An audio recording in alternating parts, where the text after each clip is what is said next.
जय हिंद दोस्तों। आशा करता हूँ आप लोग स्वस्थ होंगे, मस्त होंगे और अपने स्टडी में व्यस्त होंगे। तो दोस्तों, त्रिकोणमिति के बेसिक जो हम पिछले के वीडियो में बता चुके हैं, अगर उस वीडियो को आप लोग नहीं देखे हैं तो डिस्क्रिप्शन में लिंक है, उसको जाकर देख लीजिएगा। आज के इस वीडियो में हम बात करेंगे जो आपके एक्सरसाइज 8.1 के क्वेश्चन नंबर 1 के बारे में। अगर आप बेसिक नहीं देखे हैं तो ये क्वेश्चन आपको समझ में आने वाला नहीं है, इसीलिए आप जाइए उस बेसिक को देख कर आइए, तब आपको क्वेश्चन समझ में आएगा, नहीं तो नहीं समझ में आएगा। लेकिन नहीं देखे हैं फिर भी देखिए, देखते हैं कैसे नहीं समझ में आता है। तो देखिए, आपका पहला प्रश्न है, उसको हम सॉल्व करते हैं। देखिए, पहला प्रश्न है कि एगो दे दिया है समकोण त्रिभुज जिसका नाम है एबीसी। देखिए ए बी सी कौन त्रिभुज है? समकोण त्रिभुज। तो देखिए यहाँ पे 90 डिग्री का एंगल बना है कि नहीं? ये कौन सा त्रिभुज हो गया? समकोण त्रिभुज हो गया। लेकिन कहा है कि देखिए, जो ए बी भुजा का मान दे दिया है वो 24 सेंटीमीटर दे दिया है, और जो बीसी भुजा का मान दे दिया है वो 7 सेंटीमीटर दे दिया है।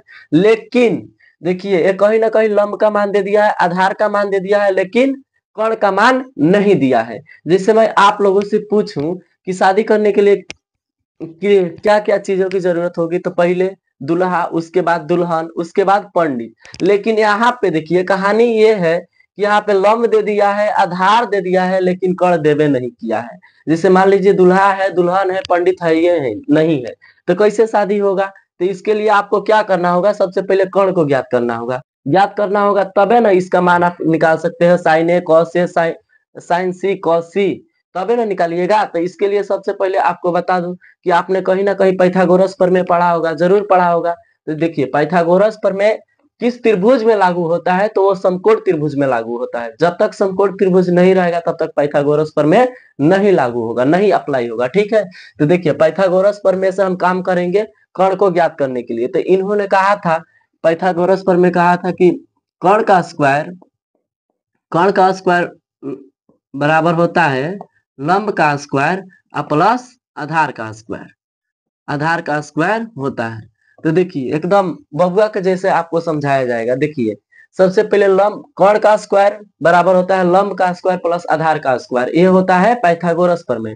तो देखिए, यहाँ पे कर्ण का मान दिया है, आपको दिखाई दे रहा है? नहीं दिया है, कहिएगा कि नहीं दिया है। तो कर्ण का देखिए, कर्ण भुजा कौन है? एसी है, एसी है। देखिए 90 डिग्री का सामने वाला जो भुजा होता है, कौन भुजा होता है? कर्ण होता है। तो एसी यहाँ पे लिख दे रहे हैं, देखिए एकदम एसी लिख दे रहे हैं।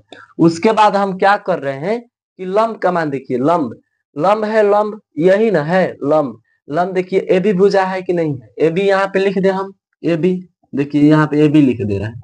उसके बाद हम क्या कर रहे हैं? आधार देखिए, आधार कहाँ है? आधार जिसपे ये खड़ा है त्रिभुज, बीसी है कि नहीं है? बीसी, यहाँ पे बीसी लिख दे रहे हैं।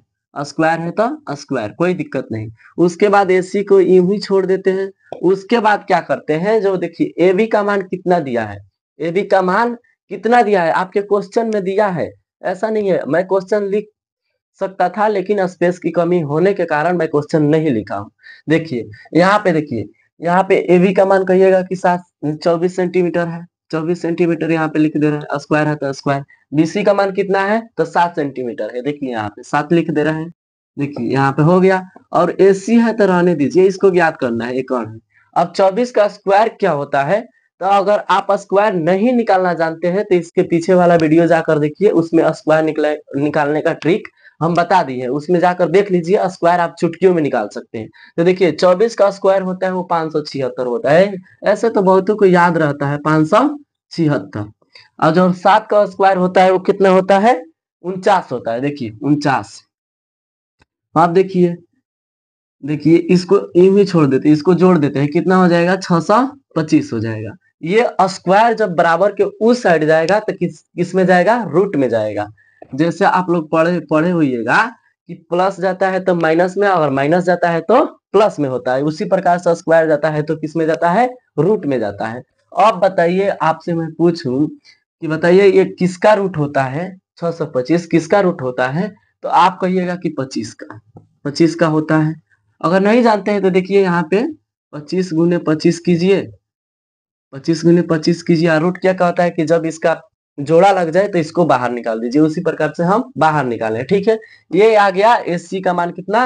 25 सेंटीमीटर। अब आप किसी का मान भी निकाल सकते हैं, यहाँ पे 25 सेंटीमीटर लिख दे रहे हैं। ठीक है, 25 सेंटीमीटर आ गया।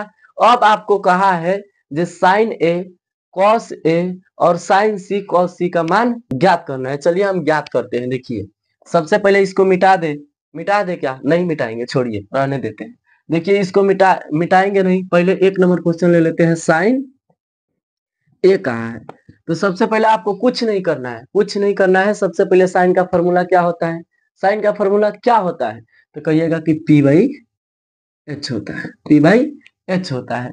इसके बाद लिखने के बाद मैं अब पूछूं कि देखिए एंगल कितना कहा है, एंगल ए कहा है, एंगल ए कहा है, तो आपको एंगल ए पर फोकस करना है, एंगल ए पर फोकस करना है। आप देखिए जो एंगल का सामने वाला भुजा होता है वो क्या होता है, तो कहिएगा सर कि वो होता है लंब, लंब होता है। तो लंब का मान कितने दे दिया है, 7 सेंटीमीटर। उसके बाद एच जो होता है हाइपोटेनस यानी कर्ण का मान कितना दे दिया है, 25 सेंटीमीटर। देखिए एक नंबर का क्वेश्चन आ गया कि नहीं, आंसर आ गया कि नहीं, आ गया। चलिए उसी प्रकार से हम लेते हैं कॉस के, कॉस के निकालते हैं कॉस ए के। तो कॉस का फॉर्मूला क्या होता है, कॉस का फॉर्मूला क्या होता है, तो मैं कहिएगा सर बी बाई एच होता है, बी बाई एच होता है। देखिए बी बाई एच होता है। तो देखिए उसके बाद एंगल ए के इंडिकेट किया है ना, एंगल ए को इंडिकेट किया है। तो यहाँ पे देखिए एंगल ए इधर है तो ये क्या हो जाएगा, लंब हो जाएगा। लेकिन इसमें देखिए लंब की आवश्यकता है नहीं है, लंब की आवश्यकता है ही नहीं। तो उसके बाद आपको क्या करना है कि जब यहाँ पे लंब हो जाएगा तो ये तो कौन होता है, बदलता है नहीं है, कभी नहीं बदलेगा। जब ये लंब हो जाएगा, ये कौन हो जाएगा, तो बचेगा कौन है, ये ना आधार बचेगा। आधार कितना है, 24 सेंटीमीटर। आप पूछूं जो कर्ण जो होता है सबके लिए समान होता है, एक समान होता है ना, ये बदलने वाला नहीं है, ये सच्चा मित्र होता है। महाभारत देखे होइएगा। देखिए यहाँ पे 25 सेंटीमीटर आ गया कि नहीं। उसी प्रकार से ये है साइन सी और कॉस सी का मान ज्ञात करना है। ठीक है, उसी प्रकार से। तो देखिए अगर आप लिखना चाहते हैं तो लिख लीजिए, इसको हम मिटाएंगे ताकि ये इन दोनों का मान हम निकाल सके। ठीक है, तो सबसे पहले ध्यान दीजिए, इसको हम क्या कर रहे हैं, मिटा रहे हैं। देखिए आपको समझने में दिक्कत ना हो, परेशानी ना हो, इसीलिए हम इसको मिटा रहे हैं। देखिए चलिए इसको देखिए क्या दिया है कि साइन सी। अब देखिए एंगल चेंज कर दिया है ना, एंगल चेंज कर दिया है। बस आपको कुछ नहीं करना है, पी बाई एच लगाना है। फॉर्मूला तो सब में लगेगा, आपको कुछ नहीं करना है, फॉर्मूला वही लगेगा। बस एंगल चेंज किया है तो आपको डरना नहीं है। देखिए यहाँ पर एंगल ए दिया था ना, अब एंगल चेंज कर दिया, एंगल सी कर दिया है ना। तो देखिए जो एंगल के सामने वाला भुजा होता है वो क्या होता है, लंब होता है, लंब होता है। तो देखिए लंब का मान अब कितना हो गया, 24 सेंटीमीटर। देखिए यहाँ पे लंब की आवश्यकता है कि नहीं है, 24। और जो एच का मान दिया है, एच का मान कितना हो जाएगा, 25 के 25 से रहेगा, बदलने वाला नहीं है। देखिए आ गया कि नहीं, जरा आप उत्तर माला में जाइए, चेक कीजिए इतना आंसर है कि नहीं है, बताइए हमको। अब देखिए उसके बाद है कॉस सी, कॉस सी। तो आपको क्या करना है, बस दे दिया है उसको फॉर्मूला लगाइए, simple formula b by h होता है। उसके बाद फॉर्मूला लगाने के बाद आपको क्या करना है, एंगल पर देखना है। एंगल देखिए इसका सी एंगल दिया है, सी दिया है, देखिए ध्यान से देखिए सी दिया है ना। तो अब आपको सी पर ध्यान देना है, सी इधर है। तो जब सी के सामने वाला ये लंब हो जाएगा तो इसमें लंब की आवश्यकता तो है नहीं। तो आपको क्या लेना है, आधार लेना है। तो आधार कितना है, 7 सेंटीमीटर है कि नहीं है, देखिए यहाँ पे 7 सेंटीमीटर है। और जो कर्ण है, कर्ण तो बदलेगा नहीं, सब में एच है तो देखिए बदलेगा, कभी नहीं बदलेगा। देखिए यहाँ पे कर्ण का मान कितना दे दिया है, 25 सेंटीमीटर।